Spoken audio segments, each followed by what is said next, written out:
भुन्टीले अंश दाबी गर्दै भूपेन्द्रका सारा परिवारलाई मुद्दा हालिसकेपछि अदालतबाट आयो भूपेन्द्रलाई कल। भूपेन्द्रको मूल सातो उड्यो, तर भूपेन्द्रले यति सजिलै भुन्टीलाई सारा सम्पत्ति देलान् भन्ने कसैलाई लागेको पनि छैन र लाग्दैन पनि, किनकि उनीहरूले भन्न खोजेको र उनीहरूको वास्तविकता के हो भन्ने कुरा उनीहरूले देखाउन खोजिरहेका छन्। किनकि उनीहरूलाई लागिरहेको छ भुन्टीलाई अंश दिनुभन्दा बरु भुन्टीलाई नै सिद्ध्याउनु सबैभन्दा ठुलो उपयुक्त र जायज रहन्छ। सम्पत्ति पनि गएन, भुन्टी पनि सिद्धि भन्ने उनीहरूलाई लागिरहेको छ।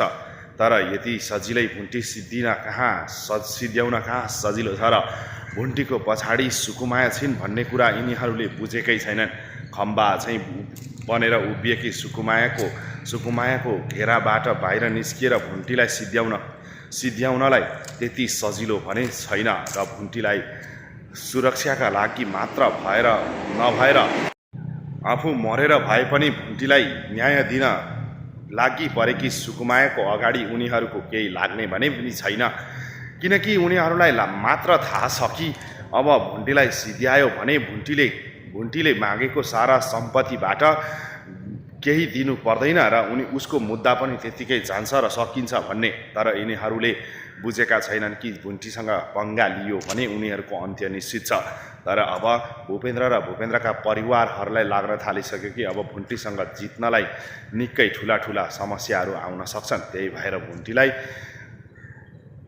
अंश लिदिन त्यत्तिकै डिभोर्स दिन्छु भन्ने बनाउनका लागि उनीहरूले अब भुन्टीलाई नै त्यहाँबाट किडन्याप गरेर केही टाढा ठाउँसम्म लगेर त्यो अदालतले बोलाउने तारिकभन्दा पछि मात्र छोड्ने निर्णय गर्छन्। तर यिनीहरूले ठुलो गल्ती गरिरहेका छन् भन्ने कुरा उनीहरूलाई आफैलाई पनि थाहा छैन र अब उनीहरूको ठुलो प्लानभित्र सुकुमायाले कसरी चकमा दिन्छन् भन्ने कुरा यिनीहरूले बुझेकासम्म पनि छैनन्। किनकि सुकुमाया नै भुन्टीको गेटअपमा त्यहाँ पुगेकी छिन् भने दुईटा भुन्टी भइसकेपछि कुन चाहिँ भुन्टीलाई उनीहरूले किडन्याप गर्यौँ भन्ने कुरासम्म पनि महसुस भएको छैन। जसरी उनीहरूले किडन्याप गरिसक्दा अदालत पुगे तर भुन्टी अदालतमा उपस्थित हुँदिन भन्ने ढुक्क उनीहरूलाई पक्का पनि थियो। तर अदालतमा पुगिसक्दा भुन्टी पनि सँगसँगै अदालत पुगिसकेपछि उनीहरूको होस उड्यो। तर हाम्रा मान्छेहरूले भुन्टीलाई किडन्याप गरिसकेका छन् र भुन्टी आखिर कहाँ छिन् र कसरी छुटिन् भन्ने कुरा उनीहरूले खोज्न थाले। तर जसरी खोज्दासम्म पनि उनीहरूले भेटेनन् कि जुन कुरा भुन्टी र सुकुमाया दुईटै मिलेर एउटै रोल गरिरहेका छन्, अर्थात् राजनीति त्यहाँ चलिरहेको छ। तर उनीहरूलाई अब अन्त्य गर्न र उनीहरूको अंश अर्थात् सम्पत्ति आफ्नो नाममा लिनका लागि भुन्टीले ठुलो सङ्घर्ष गरिरहेकी छिन्।